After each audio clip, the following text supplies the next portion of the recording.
you achieved over the last few years? Sure. It's I think that the overarching discussion or the major benefit is that we've achieved the bottom line result is that we've been able to sell more of our standard product. We've increased the intellectual property of all of our territories that we're selling to in the lower 48.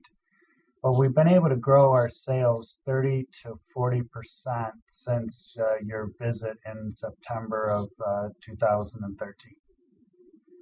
And now we've methodically changed from a serendipitous process to a driven sales process that we fully feel in charge of. So an increase of 30 to 40%, is that trivial or non-trivial? That's wildly significant for us, especially with the level of profitability that's associated with it. So we've been able to, like I said, be able to grow our standard products, along with discovering some people that we're doing more custom machines with, and that have been some great projects for us. Terrific.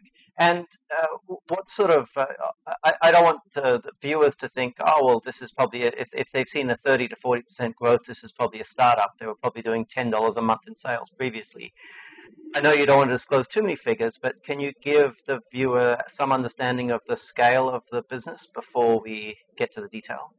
Yeah, well, we've been in business since 1984, and so a very established business.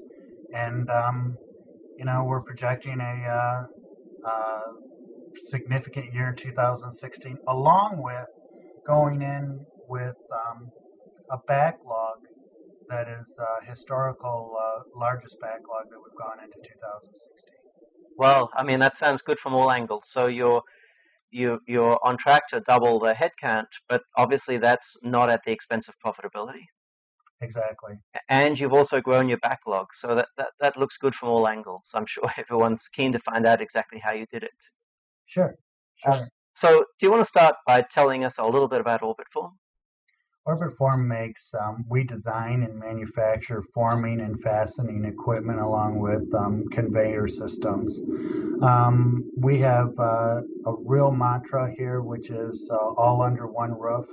Our controls engineers, our electrical engineers, and our mechanical engineers are all on site. The owner of the business, Mike Shirkey, has reinvested into the business nonstop, and that's allowed us to be able to bring processes onto our footprint. And so our machine shop, we machine 90 to 95% of the machine components that go into our designed systems are machined right on our footprint. We're doing more fab work on our footprint, and we have all our machine builders, electricians and mechanical builders are all on our footprint. So there's very little that we do outside the walls. And we feel that's a critical success factor from a standpoint of we have control over it. And so, but on the sales front, what has been really exciting is, I know that when in September of 2013, the process is ballistics, and we renamed it Orbistics because to have an Orbitform name to it. But really, by the division of labor, we've invested ahead of time to go out and make a difference in those territories. We used to see between 1 and 200 customers face to face. Yeah, so let's stop there. Let's talk about the structure of so we can dig into sales. That's great, but let's first talk about the structure of sales, how it used to be before we started work here. Yeah. Because obviously then I'm keen to talk about how you've restructured it and how the new structure performs. But let's start with what it was. Well, it's the traditional model. We had our regional sales managers that, and VP of sales that had territories directly reporting to them with manufacturing reps in all of those territories. And they managed that process. And, you coined something that has stuck with me quite well is that, a great manufacturing rep in a territory can make you money. And we actually do have some really good world-class manufacturing reps that get it. And but if you have one that's not prospecting and not increasing the intellectual property of the territory, then that person actually, has an opportunity cost to you. And so that was the channel to market. We had the full United States, Canada, and Mexico covered with manufacturing reps. And then we had, they reported into the regional sales managers. And it was, it seemed to serve well, because that was the only model. And this is just a new way. And your regional sales managers were how many of them did you have? Well, we had the VP of sales and 2 regional sales managers, and they were responsible for all of the tasks associated with the head end of the business. That meant that they created marketing and branding information that was sent out to the territories and managed all of that. They managed when we would get a quote, they would actually do all of the quoting and for their territories, and also they would do their sales calls, of course, but everything else that, and even be pulled into some project program management after the machine was and sold. she went out in the field and visited with manufacturers reps. Yes. So they were heavily burdened, everything from marketing to visiting manufacturers reps to rolling up their sleeves and getting involved in opportunities. That's a big load, and you had just 3 of them covering the whole of North America. Yes, that's a true statement. So each what did you call them again? Was it regional managers? Regional sales manager, RSMs. So each RSM was responsible for typically how many manufacturers reps? Well, I'll say that's a good question. Probably in the neighborhood of 8 manufacturing reps, firms. There was 40 or 50 actual individuals. Mm-hmm. So I think you guys engaged with us many years ago. Probably you told me before it was probably close to 10 years ago. What was the year, the very first time? 2007. 2007. Yeah. Yes, we had a great big. I've been at Orbitform since 2000, and I can remember the event. It was out at a room upstairs in a local country club area, and we had probably 20, 25 people that were there, and we just kind of dipped our toe in the water. Yeah. Of you had a manufacturer's rep there too. Yes. And I don't think I'd even emigrated to the States. I think I was still living in Australia at the time. You were. You guys were one of our very first, one of the very first organizations we worked with in the US. I remember, driving to Jackson, I think from Detroit Airport, and arriving at a room. It was like a seminar room in a country club with all of these people sitting there waiting for enlightenment. Right. So I don't know how much you want to talk about what happened after that first visit. I'm particularly interested in what happened after the second workshop. Is there anything notable that transpired? Yeah, I think what was notable is that I was made president in 2008, and so so that was a change where sales now reported directly to me in that venue, and we took a stab at having an applications group, which but it wasn't full-fledged.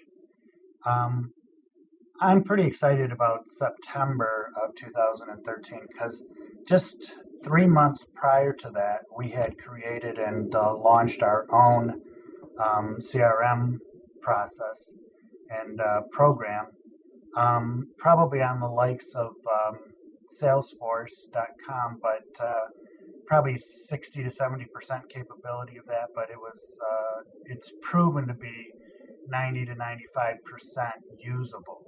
So very easy to use, very pull out information. It's a great sales tool that we can go out and hunt when we see 30 to 40 customers or prospects in a week. It's very well laid out and very efficient. And I think you guys were starting on that when I met you for the first time, and it progressed a fair bit when I saw you the second time. So, talk to me about the workshop and the decisions that we made in that 1 day workshop the second time. Well, it was actually, I think it was 2 10-hour day 2 days actually. workshops. That's right, because we went out for ribs the end of the first day. Yeah. I think probably one of the bigger things that happened was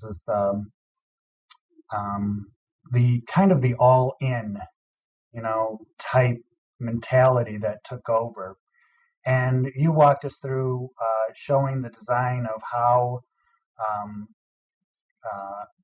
having our RSMs in the office and how that rotation could work, and then also big discussions on division of labor. Yeah.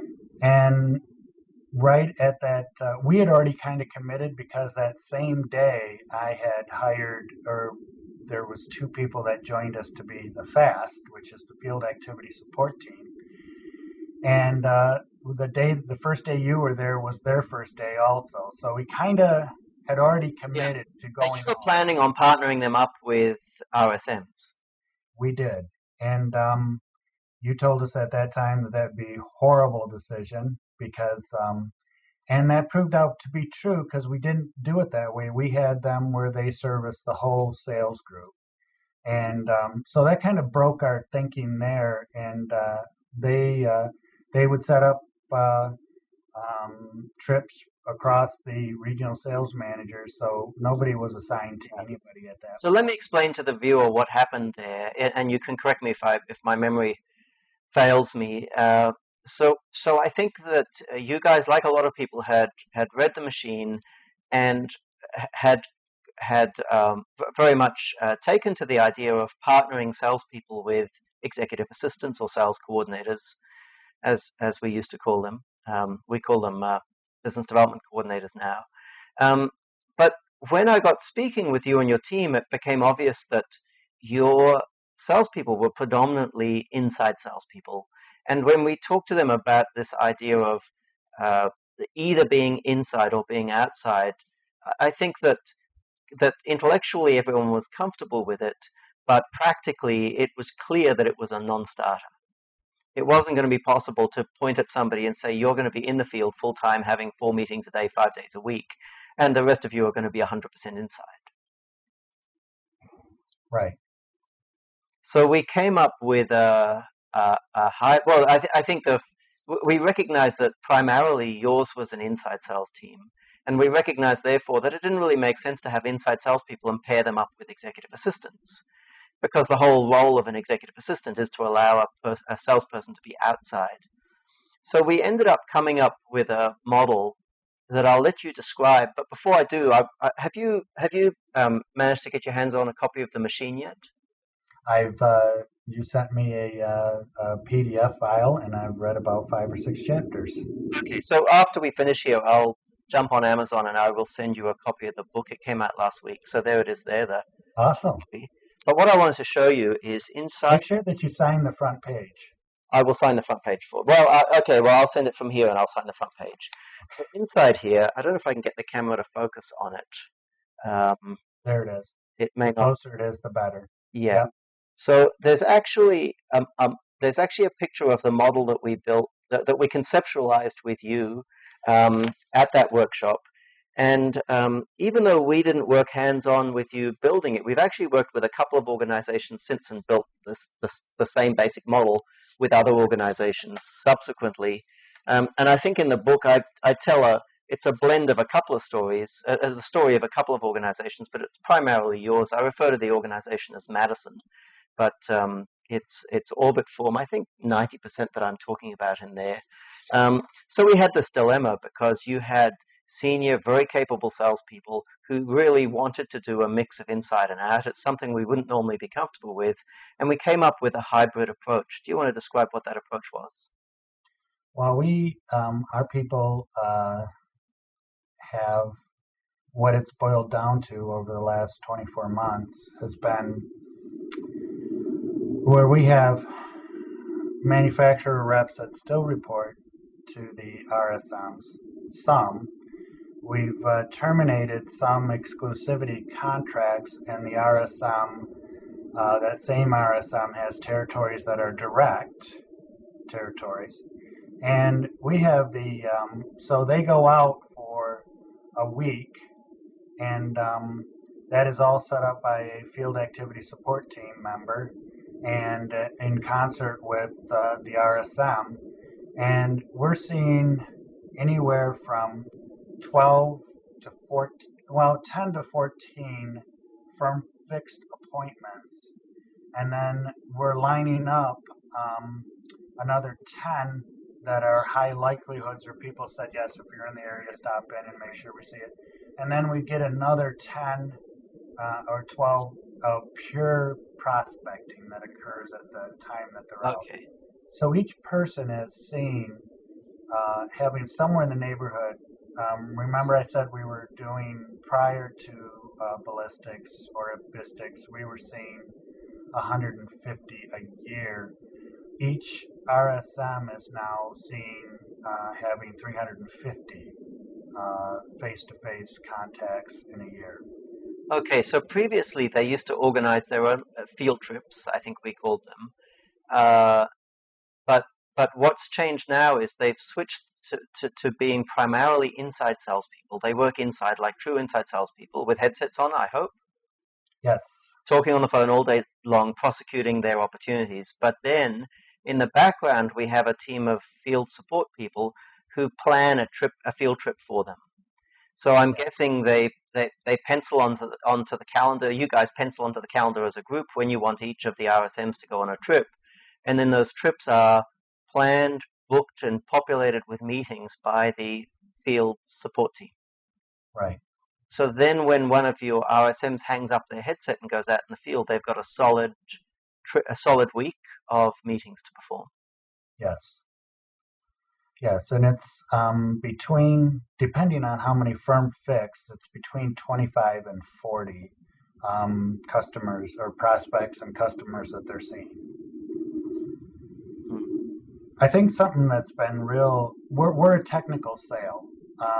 So, and what we found in the whole process is, and in 2014, we had a meeting with all of our manufacturer reps, and we told them that, the world was changing, and we described that what used to be a high-performing manufacturer rep, let's just say that that's 100%.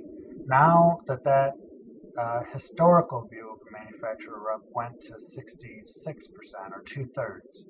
And the final third to be, in Orbitform's eyes, a phenomenal manufacturing rep is somebody that's able to use the SRSC and able to prospect for Orbitform. And some people, I will admit, have gotten it. And I look at it and I sit there and say they've risen to the occasion. Some manufacturing rep firms have decided that that's not their business model. And so we've moved away from exclusivity, more towards finder's fee, Yeah. and then we've taken the territory direct. Okay. So can you talk about when your field activity team's planning a field trip for one of the RSMs, and let's assume they've got a week all planned out and it's a great looking week. Can you give us an insight into what the breakdown of activities would likely look like for that week? Sure. Well, when we, like I said, so that's put into the SRSC. They both have agreed to it. There's nothing that's done that the RSM, isn't going to be signed up for. Also, it's logically set up so that it's a very efficient traveling. So we're not jumping people around a state or anything. It's all set up so that it's all like somebody would normally do or travel through a territory, and they can have the most efficiency. So when you start to look at 25 on the low side of visits, we're hitting 5 a day. Wow. So at least. And so there might be go into a place that's a firm fixed setup or order or appointment, and we'll get a plant tour. Probably we'll talk to technical people. That high value added visit or appointment might take upwards of 2 hours. And are you with the manufacturer's rep, or is the RSM by themselves, or is it a mixture of both? It's a mixture of two, especially when we have the manufacturer, RSM has the territory direct. So when they have it direct, they're not traveling with a manufacturing rep because it's an Orbitform territory. Yeah. So But if now you have a rep, then they'll probably travel with the rep. probably we've had some instances where but it's on the lower side. Like I said, the people that are the manufacturing reps that are with us now are highly engaged. Have actually one manufacturing rep took had a principal list of somewhere in the neighborhood of a dozen to 14 principals. He made the announcement that he was a single entity for his manufacturing firm or his rep firm, and he went to 4 principals. Mm. I think he saw this as a good way to go and our investment that we were making, and he's having a banner year this year. Excellent. So Excellent. So your RSM in that trip is making calls on potential and existing customers, in some cases by themselves, if you look after that territory directly, or more commonly, or most likely, if there's a manufacturer's rep in that region, your RSM is making calls with a rep from the manufacturer's rep. yes. And are there any other types of visits that occur? Do they go and spend time in the manufacturer's reps offices doing training or anything like that? No, that really isn't they're pretty much, there's a high intensity to try to be on the road. So we've really, I think, hewed down, and with the division of labor, we've taken off all these ancillary things. Yeah. And so they're basically prospecting and closing. Excellent. So when they do those 25 visits, they're actually in front of customers or driving to be in front of customers 100% of the time. Yes. That's awesome. Yes. I think there's 2 major things. One thing, the uniqueness of Orbitform is that we have, for forming and fastening, we have 6 or 7 different ways to do that process. And our competitors, if on our orbital product line, they'll just focus. If you go to them with a forming or fastening application, our orbital competitors, you'll go away with an orbital solution, whereas we have the unbiased approach. Yeah. So we have all of these processes under one roof, and so we don't really care which process you choose because we want the best solution. Yeah. And we have a lab on site that we basically test things out, do prototypes, where we can actually make that physical determination of what's the best process. Yeah. So let's talk about your RSMs when they're inside. Are they still up to their elbows in the technical elements of the opportunities? For example, are they still writing proposals? No, only when there's an overflow. Instead of them being the first line of that's part of their job. Now we beefed up. We used to have one person, maybe 2 people in proposals, and now we have 5. Wow. we're at an So all-time high. have more than 5 because it probably doesn't make sense for writing proposals to overflow into sales. Right. So it's we're it's a there's a we can design the best systems we want, but then all of a sudden we're at an all-time high in quoting. So and it's a technical business, and so we've been adding people in that arena. And what's happening is that those people, the new additions in that, are working their way through. And as we grow our RSMs, because we're going to be adding 1 or 2 more RSMs, so that we can take deeper dives into territories, we think we've probably got another 3 to 4 years of discovery of everybody that can use our processes that we have. So now we actually have a designed process to grow and train RSMs internally. But while they're doing that, they're filling the role of the quoting process. And when our RSMs come in off the road, they're making sure that all of the information is in the SRSC.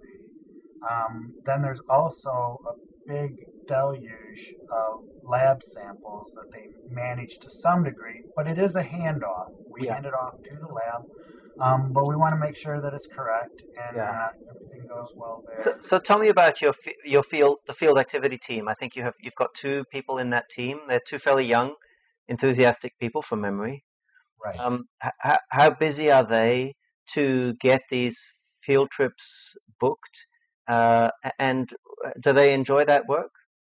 It's a solid 8 hours a day for those people. They, with our SRSC, we can see people that are getting our information. So some really higher, we have it ranked into higher value or the believability that we can get somebody or get an appointment. And then when they get it pretty well booked up with fixed firms, then they go after the prospecting. And we've done a lot of research in the territories. Like I said, the deeper dives into the territories.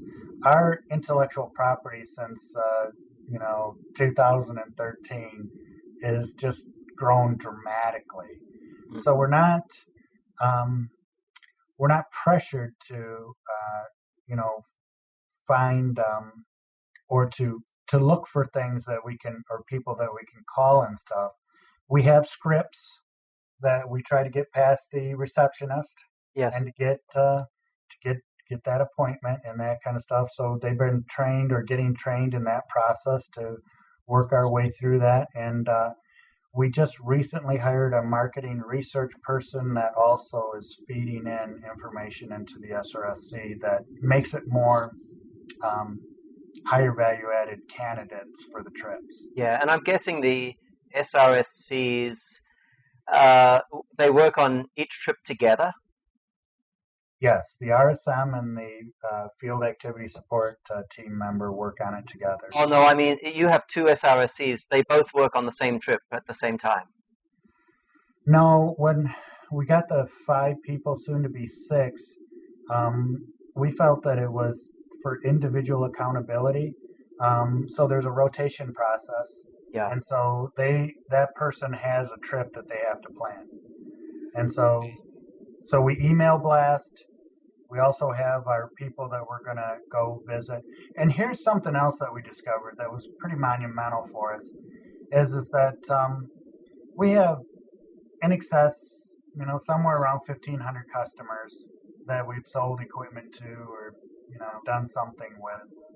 And when we were only going out and seeing 133 FaceTime engagements, well, obviously we had customers out there that we weren't seeing.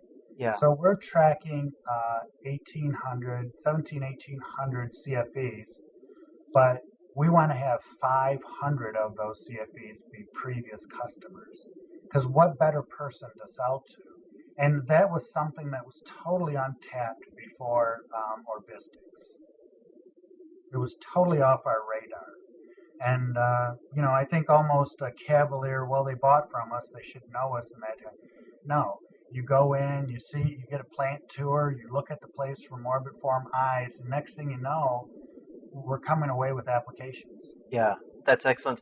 Um, my final question, I guess, is that when I ran that 2 day workshop, and it was definitely 2 days because I remember the ribs, and what I remember about the ribs is the apprehension while we were having ribs. And I felt for your RSMs because I think just that day, a couple of the assistants, the young assistants, had started and they thought they were going to be their executive assistants, which they were excited about, and they were ready to get them groomed. And then, as a result of the workshop, they discovered that they were going to be snatched away from them and put in, I think you called it a bullpen at the time, Yes. to focus on planning these field trips for the team. So they were a little apprehensive about that. So my question is, after living through this change and living in this new environment for a little while, would any of them want to put it back to the way that it was previously? Absolutely not. They would not want to be in that arena at all with executive assistants for an RSM. So this has worked out, and we're actually, 2016, we're going to go into a mode of best practices for trip planning. And we're looking at all our previous information from you. I want to read it in the machine. And we're going to pull from all different ways, and we're going to sit there and, from our own standpoint in the product line that we're selling, we're going to come up with a formulated best practices for being able to do that. Terrific. So this has been great, Phil. A couple of things that I want to mention. The first is that obviously I have run a couple of workshops with you and your team, but we have not assisted with the implementation of this at all. I mean, in most cases, organizations work with us, and I love opportunities to interview organizations that have done it themselves. And the reason I love to interview organizations that have done it themselves is because it proves that it is possible for organizations to do it themselves, and not just to scrape through, but to produce significant, I think you said wildly significant increases in revenue and profitability were your words at the beginning there. So I think that's awesome. The other thing that I wanted, yeah, go ahead, Phil. Well, I just wanted to, shout out to you from a standpoint of, I think you challenged us from a standpoint of, are you all in, or are you just going to Yes. do it for window dressing?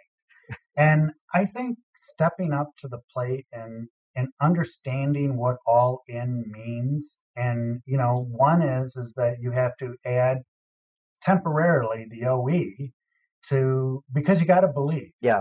That's the first thing. You have to believe, because By OE, you mean operating expense. yes, operating expense, because it's and then but then what happened is that then we started to work the machine, and like I said before, it's totally a driven process. You're not left up to serendipitous, or you're not left up to interlopers to make the deal for you. We actually had a plant meeting the other day, a week ago today, and I stood up in front of everybody, and everything's going well right now. We've got it.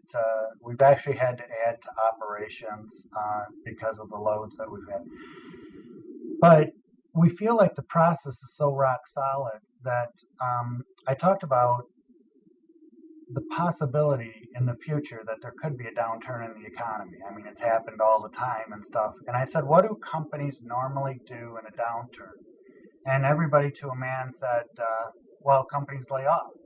And I said, well, that's the traditional response. But we will hold that far as a tertiary action for ourselves, because between 5 to 15 of us are going to learn the ways to sell, and we're going to go on the road. Coupled with the Orbistics process and our SRSC, I think that we have a secret sauce process that sits there and says that we'll be able to drive through any downturn in the economy. That's interesting. I don't know if you ever read the book that heralded the lean manufacturing. James Womack? Yes. What was his book called? Um, just lean. I think it's just lean. Yeah. So he talked about, and I've never heard this quoted in the lean literature, uh, but he talked about the fact that Toyota traditionally, if sales dipped, they would pull people out of the plant and send them out into the field to visit with customers in their homes and sell them cars. Yeah. They were so committed to maintaining, to use TOC terminology, they were so committed to maintaining the constraint in production that they would not allow the production backlog to diminish beyond a certain point. And if it looked like it was going to, it was all hands on deck. Everyone, became a salesperson. And in the model that you've built there, it would be relatively simple to plug another person in. You could add one of your engineers and say, look, we've booked a week of field trips for you. Everything's done. You just got to, fly to the airport, get a rental car, and Exactly. do those meetings. And that, I feel like we have unlimited capacity on the head end of the business to be able to make those type of decisions and that type of activity. So the team, they actually see it as a security that, okay, well, the first thing we're going to do is we're going to go out and sell. We're not going to be laid off. Yeah, that's excellent. One other thing I want to mention, let me look at the book here. I just wanted to see where, so for viewers who are watching and want to go and read, now I'm not going to promise that this is 100% your story, because I went to some trouble to change some of the details just to protect, and I deliberately changed the names of organizations, because if I changed the names, I could share more. But it's close enough. So on page 100, and I'm going blind, I think it's 101. page 101, you're absolutely correct. Oh, so you found it already. Yeah. On page 101, the subheading is Rules Are Sometimes for Breaking, and there's a story there of Madison, and you could substitute, I think, Madison for Orbitform, and it wouldn't be too far wrong. Mm-hmm. Yes. Except it doesn't talk in here about the, what was the word that you used? The Orbistics? No, the increase in revenues. So I said, is it trivial? And you said It's wildly significant. wildly significant. So that's a good note to end on. If we were together having a scotch right now, I would be toasting wild significance with you. Congratulations on what you've done, Phil. Well, we, with all sincerity, we appreciate the eye-opening adventure that we've had with you and your team, and it's I honestly feel that it's actually liberating. It's liberating from a standpoint of that a driven organization can have control of their future versus the whims of the economy or serendipitous sales. So that's where we're at. Well, congratulations, and thank you so much for sharing. Thanks. All the best, Phil. All the best.